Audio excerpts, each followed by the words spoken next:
لیکن فرماتے ہیں کہ ان کے نثار کوئی کیسے ہی رنج میں ہو، جب یاد آ گئے ہیں سب غم بھلا دیے ہیں۔ تو جب آقا کریم کی یاد آ جاتی ہے تو سب غم غلط ہو جاتے ہیں۔ تو وہ عرض کرتے ہیں کہ یا رسول اللہ جب میں گھر میں ہوتا ہوں تو آپ کو یاد کرتا ہوں، تو جب آپ کی مجھے یاد آتی ہے تو جب تک میں آپ کی محفل میں آ کر آپ کا دیدار نہیں کر لیتا تو مجھے سکون نہیں ملتا۔ بلا تمثیل یہ مجازی محبت کی بات ہے، ہمارے آقا سے جو ہماری محبت ہے وہ تو اصل محبت ہے اور وہ تو حقیقی محبت ہے۔ تو جب محبت سرکار سے ہے تو پھر اس میں اگر کوئی مصیبت آ رہی ہے، کوئی تکلیف آ رہی ہے، کوئی اذیت مل رہی ہے تو بندہ اس کا خیال نہیں کرتا، بلکہ وہ اپنے محبوب کو اپنی جان سے زیادہ عزیز رکھتا ہے۔ الحمدللہ یہ اللہ کا بڑا فضل ہے کہ اللہ نے ہمیں اپنا محبوب عطا فرمایا، اسی لیے احسان فرمایا کہ لقد من اللہ علی المؤمنین اذ بعث فیہم رسولا، کہ اللہ نے ایمان والوں پر یہ احسان فرمایا کہ ان میں اپنے محبوب کو مبعوث فرمایا۔ کسی اور چیز پر احسان نہیں، اس چیز پر احسان، کیونکہ یہ سب سے بڑی نعمت ہے کہ جو وجہ تخلیق کائنات ہیں، جو باعث تخلیق کائنات ہیں، اللہ نے ہمیں ان کا امتی ہونے کا شرف عطا فرمایا۔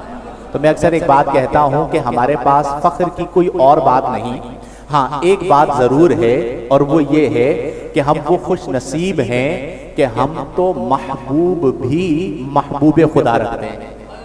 تو اللہ کے جو محبوب ہیں ہم انہیں اپنا محبوب رکھتے ہیں، یہ ہمارے لیے فخر کی بات ہے کہ اللہ نے ہمیں اپنا محبوب عطا فرمایا۔ اور کیوں نہ ہمیں ناز ہو کہ قیامت کے دن آپ نے شفاعت فرمانی ہے، غاروں میں آپ امت کے لیے رو رہے ہیں، آپ فرما رہے ہیں کہ انا اول شافعین و اول مشفعین، میں ہی سب سے پہلے شفاعت فرمانے والا ہوں اور میری ہی شفاعت کو سب سے پہلے قبول کیا جائے گا۔ تو پھر اعلیٰ حضرت فاضل بریلوی رحمہ اللہ جیسے عاشق جھوم کر کہتے ہیں کہ آقا سے جو ہمارا پیار محبت اور ان کی یاد ہے وہ اساسہ حیات ہے، اور کیوں نہ ہو کہ ان کے نثار کوئی کیسے ہی رنج میں ہو، ان کے نثار کوئی، بھئی زندگی میں رنج ہوتے ہیں نا، کبھی مالی تنگی ہے، کبھی کوئی تنگ کر رہا ہے، کبھی خاندان کا مسئلہ ہے، کبھی گھر کا مسئلہ ہے، کبھی زوجہ سے جھگڑا ہو گیا، زندگی کی بہت ساری مصیبتیں ہیں، لیکن فرماتے ہیں کہ ان کے نثار کوئی کیسے ہی رنج میں ہو، جب یاد آ گئے ہیں سب غم بھلا دیے ہیں۔ تو جب آقا کریم کی یاد آ جاتی ہے تو سب غم غلط ہو جاتے ہیں۔ تو نبی کریم صلی اللہ علیہ وسلم کی محبت ہمارا اساسہ حیات ہے۔ صحابہ کرام رضی اللہ تعالی عنہم نبی کریم صلی اللہ علیہ وسلم سے پیار کیا کرتے تھے۔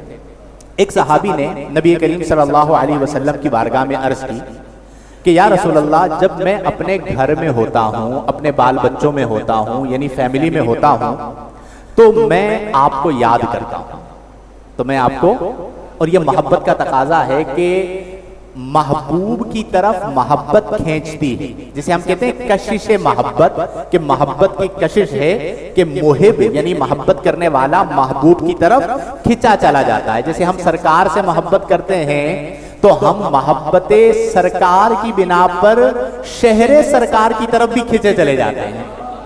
جب ہمارے سامنے گنبد خضرا کا ذکر ہوتا ہے تو ہم گنبد خضرا کی طرف کھچے چلے جاتے ہیں، ہم مدینۃ المنورہ کی طرف کھچے چلے جاتے ہیں، یعنی ہر وہ چیز جسے ہمارے آقا سے نسبت ہو جائے وہ ہمارے سر کا تاج بن جاتی ہے۔ تو وہ عرض کرتے ہیں کہ یا رسول اللہ جب میں گھر میں ہوتا ہوں تو آپ کو یاد کرتا ہوں، تو جب آپ کی مجھے یاد آتی ہے تو جب تک میں آپ کی محفل میں آ کر آپ کا دیدار نہیں کر لیتا تو مجھے سکون نہیں ملتا۔ تو جب مجھے آپ کی یاد آتی ہے تو میں گھر سے نکلتا ہوں، آپ کی محفل میں آتا ہوں، آپ کے چہرہ اپہر کو دیکھ لیتا ہوں تو مجھے سکون مل جاتا ہے۔ اب ایک خوف لاحق ہے، وہ خوف کیا ہے؟ کہتے ہیں عرض کی کہ یا رسول اللہ وَإِنِّي ذَكَرْتُ مَوْتِي وَمَوْتَكَ، اور یا رسول اللہ صلی اللہ علیہ وسلم میں اپنے مرنے کو بھی یاد کرتا ہوں اور آپ کے وصال ظاہری کو بھی یاد کرتا ہوں کہ آپ نے پردہ فرمانا ہے۔ فَعَرَفْتُ أَنَّكَ إِذَا دَخَلْتَ الْجَنَّةَ، تو میں اس بات کو جانتا ہوں کہ جب قیامت کا دن ہوگا اور آپ تشریف لائیں گے اور جنت میں داخل ہوں گے تو یا رسول اللہ رفعت مع النبیین، آپ تو سید الانبیاء ہیں تو آپ تو انبیاء کے ساتھ ہوں گے، بڑے بڑے نبیوں کے ساتھ ہوں گے۔ وَإِن دَخَلْتُهَا، اب خوف کیا ہے کہ یہاں پر میں ہوتا ہوں تو آپ کی مجلس میں آ کر آپ کا دیدار کر لیتا ہوں. اب آپ جنت میں نبیوں کے ساتھ ہوں گے. وَإِن دَخَلْتُهَا، اگر میں بھی جنت میں داخل ہو گیا تو لا اراکا، میں جنت میں یا رسول اللہ آپ کو کیسے دیکھوں گا. اب دیکھیں محبت کا عالم کیا ہے کہ آقا آپ جنت میں نبیوں کے ساتھ ہوں گے، میں اگر جنت میں داخل ہو بھی گیا تو دنیا میں تو یہ ہے کہ میں آتا ہوں آپ کی مجلس میں، آپ کا دیدار کر لیتا ہوں، آپ کے چہرہ انور کو دیکھ لیتا ہوں. تو جب انہوں نے یہ بات عرض کی تو گویا کہ ان کے لیے بھی اور قیامت تک آنے والے مسلمانوں کے لیے اللہ نے ان آیات کو نازل فرمایا کہ وَمَن يُطِعِ اللَّهَ وَالرَّسُولَ، جو اطاعت کرے اللہ کی اور رسول کی، فَأُولَئِكَ مَعَ الَّذِينَ أَنْعَمَ اللَّهُ عَلَيْهِمْ مِنَ النَّبِيِّينَ وَالصِّدِّيقِينَ وَالشُّهَدَاءِ وَالصَّالِحِينَ، تو وہ انہی کے ساتھ ہوگا جن پر اللہ نے انعام کیا. یعنی وہ دنیا میں ان سے محبت کرتا ہے تو قیامت کے دن بھی انہی کے ساتھ ہوگا، یعنی نبیوں کے ساتھ، صدیقین کے ساتھ، شہداء کے ساتھ، صالحین کے ساتھ. وَحَسُنَ أُولَئِكَ رَفِيقًا، اور یہ بہترین ساتھی ہیں. تو اگر دنیا میں دیدار نصیب ہو رہا ہے تو جنت میں بھی دیدار نصیب ہو جائے گا. تو یہ صحابہ کرام رضی اللہ تعالی عنہم کی نبی کریم صلی اللہ علیہ وسلم سے محبت. ایک اور صحابی ترمذی شریف کی حدیثوں بارکاہ ہے، نبی کریم صلی اللہ علیہ وسلم کی بارگاہ میں حاضر ہوئے اور ایک سوال کیا. عرض کیا یا رسول اللہ صلی اللہ علیہ وسلم متی الساعہ، قیامت کب ہے؟ کیا سوال کیا؟ بولیے ذرا اونچی آواز سے. سوال کیا متی الساعہ، قیامت کب ہے؟ پیارے آقا صلی اللہ علیہ وسلم نے انہیں دیکھا اور دیکھ کر فرمایا کہ ما اعددت لہا، قیامت کے بارے میں پوچھ رہے ہو، یہ بتاؤ کہ تم نے قیامت کی تیاری کیا کی ہے؟ قیامت کا سوال ہے تو قیامت کی تیاری کیا کی ہے؟ عرض کیا رسول اللہ ما اعددت لہا من کثرت الصلاۃ والصوم والصدقات، کہ یا رسول اللہ میں نے بہت زیادہ نمازوں کے ساتھ، روزوں کے ساتھ، صدقات کے ساتھ قیامت کی تیاری نہیں کی، الا مگر یہ کہ انی احب اللہ ورسولہ، میں اللہ اور اللہ کے رسول سے محبت کرتا ہوں. میں اللہ اور اللہ کے رسول سے، ہم سب بھی اللہ اور اللہ کے رسول سے الحمدللہ. تو نبی کریم صلی اللہ علیہ وسلم نے جواباً کیا ارشاد فرمایا؟ اللہ کے محبوب صلی اللہ علیہ وسلم نے فرمایا کہ انت مع من احببتا، تو جن سے محبت کرتا ہے قیامت کے دن انہی کے ساتھ ہوگا. اب یہ کتنا خوبصورت مزدہ ہے، ان کے لیے بھی ہو گیا اور ہم گناہگاروں کے لیے بھی ہو گیا. کہ اسی طرح ایک اور حدیث میں نبی کریم صلی اللہ علیہ وسلم نے فرمایا کہ المرء مع من احبا، مرد اسی کے ساتھ ہوتا ہے جس سے وہ محبت کرتا ہے. تو انشاءاللہ دنیا میں ہماری محبت ہمارے آقا کے ساتھ ہے تو قیامت کے دن بھی ہماری محبت ہمارے آقا کے ساتھ ہوگی انشاءاللہ. اب یہاں پر ایک بات یاد رکھیے گا کہ محبت، جیسا کہ میں نے ذکر کیا، اس کے اندر ایک کشش پائی جاتی ہے کہ جو محب، محبت کرنے والا ہوتا ہے، وہ محبوب کی طرف کھنچتا چلا جاتا ہے. جب محبت سچی ہو تو صادق محبت میں، سچی محبت میں تکلیف اور مصیبت کو نہیں دیکھا جائے. یعنی اگر محب محبوب کو پانا چاہتا ہے اور اسے پانے کے لیے اسے اذیت میں مبتلا ہونا پڑے، تکلیف میں مبتلا ہونا پڑے، پریشانی میں مبتلا ہونا پڑے، تو اس کے لیے پریشانی کچھ نہیں ہوتی. اور اگر آپ نے اسے سمجھنا ہے کہ تو آج کے دور میں آپ مجازی محبتوں میں دیکھ لیں کہ اگر آج کے دور میں ایک لڑکا ایک لڑکی کی محبت میں مبتلا ہو جائے تو وہ 4 گھنٹے دھوپ کے اندر اس کے گھر کے باہر کھڑا رہتا ہے. ٹھیک ہے جی، اس کے لیے بہت کوشش کرتا ہے کیونکہ محبت میں مبتلا ہوا. بلا تمثیل یہ مجازی محبت کی بات ہے. ہمارے آقا سے جو ہماری محبت ہے وہ تو اصل محبت ہے اور وہ تو حقیقی محبت ہے. تو جب محبت سرکار سے ہے تو پھر اس میں اگر کوئی مصیبت آ رہی ہے، کوئی تکلیف آ رہی ہے، کوئی اذیت مل رہی ہے تو بندہ اس کا خیال نہیں کرتا، بلکہ وہ اپنے محبوب کو اپنی جان سے زیادہ عزیز رکھتا ہے. یہاں پر ایک واقعہ عرض کروں آپ کی بارگاہ میں. نبی کریم صلی اللہ علیہ وسلم کے خوبصورت صحابی اور خلیفہ ثانی حضرت سیدنا عمر فاروق اعظم رضی اللہ تعالی عنہ کا بخاری شریف میں موجود ہے. منظر یہ ہے کہ نبی کریم صلی اللہ علیہ وآلہ وسلم کہیں تشریف لے جا رہے ہیں اور محبت کا عالم یہ ہے کہ نبی کریم صلی اللہ علیہ وسلم کے دستے کرم میں حضرت عمر فاروق اعظم کا ہاتھ موجود ہے. یعنی حضرت عمر فاروق اعظم کے ہاتھ کو نبی کریم صلی اللہ علیہ وسلم نے تھاما ہوا ہے. اب اس محبت والے انداز میں تشریف لے جا رہے ہیں.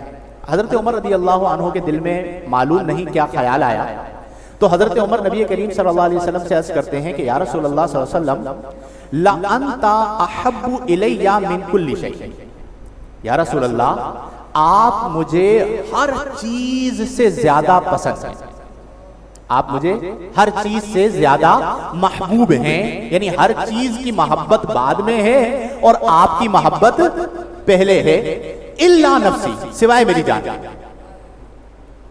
داؤد بھائی سوائے, ابھی دیکھیے ہماری تربیت ہو رہی ہے, حضرت عمر کہہ رہے ہیں کہ ہر چیز سے آقا آپ مجھے پہلے ہیں, الا نفسی, سوائے میری جان کے, یعنی مجھے اپنی جان زیادہ عزیز ہے. آپ نے یہ کہنا چاہا. جب یہ بات کہی تو نبی کریم صلی اللہ علیہ وآلہ وسلم نے فرمایا کہ اے عمر, لا یؤمن احدکم حتی اکون احب الیہ من نفسہ, کہ تم میں سے کوئی شخص اس وقت تک مومن کامل نہیں ہو سکتا حتیٰ کہ میں اسے اس کی جان سے زیادہ محبوب نہ ہو جاؤں, حتیٰ کہ میں اسے اس کی جان سے زیادہ محبوب نہ ہو جاؤں. حضرت عمر تھے, تصدیق چاہتے تھے کہ تصدیق لگ جائے کہ سرکار نے مومن کامل فرما دیا, تو حضرت عمر رضی اللہ عنہ نے فوراً عرض کی کہ یا رسول اللہ صلی اللہ علیہ وسلم یقیناً آپ مجھے میری جان سے زیادہ محبوب ہیں. تو جب حضرت عمر نے یہ عرض کی تو نبی کریم صلی اللہ علیہ وسلم نے فرمایا الآن یا عمر, الآن یا عمر, اے عمر اب تم مومن کامل ہو گئے ہو. اس کا مطلب کیا ہوا کہ نبی کریم صلی اللہ علیہ وسلم کی جو محبت ہے وہ اصل ایمان ہے. نبی کریم صلی اللہ علیہ وسلم کی محبت گویا کہ کل الایمان ہے.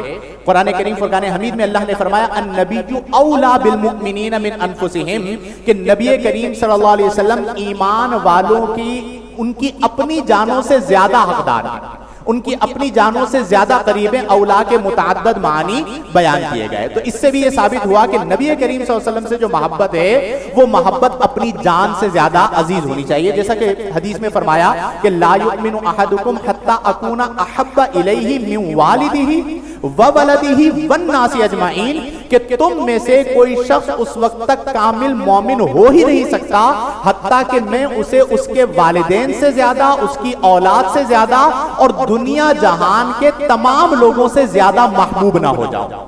تو آقا کی محبت دین حق کی شرط اول ہے, اگر ہو اس میں کچھ خامی تو سب کچھ نامکمل ہے. تو اللہ تعالی ہمیں یہ محبت, مزید اس محبت میں پختگی عطا فرمائے. اب یہاں پر ایک بات سمجھیے کہ الحمدللہ ہم سب اور تمام مسلمان نبی کریم صلی اللہ علیہ وسلم سے محبت کرتے ہیں. تو جو محب ہوتا ہے وہ محبوب کی اداؤں کو اپناتا ہے. کس کو اپناتا ہے؟ اگر دنیا میں دیکھا جائے فرحان بھائی تو یہ ہوتا ہے کہ اگر بندہ کسی سے محبت کرتا ہے تو اس کا ہیئر اسٹائل بھی اس کے مطابق ہو جاتا ہے, اس کی ڈریسنگ ویئرنگ بھی اس کے مطابق ہو جاتی ہے, اور وہ بعض اوقات تو فاسد کو محبوب بناتا ہے تو وہ بھی فاسد ہو جاتا ہے, خراب ہو جاتا ہے, اس کی لینگویج بھی خراب ہو جاتی ہے, اس کا چلنا بھی خراب ہو جاتا ہے, اس کا بولنا بھی خراب ہو جاتا ہے. اللہ کے محبوب صلی اللہ علیہ وسلم تو محبوب حقیقی ہیں اور اللہ کے محبوب ہیں اور ہم نے انہیں اپنا محبوب بنایا. تو اس محبت کا تقاضا یہ ہے کہ ہم بھی سرکار کی اداؤں کو اپنا لیں. کس کو اپنا لیں؟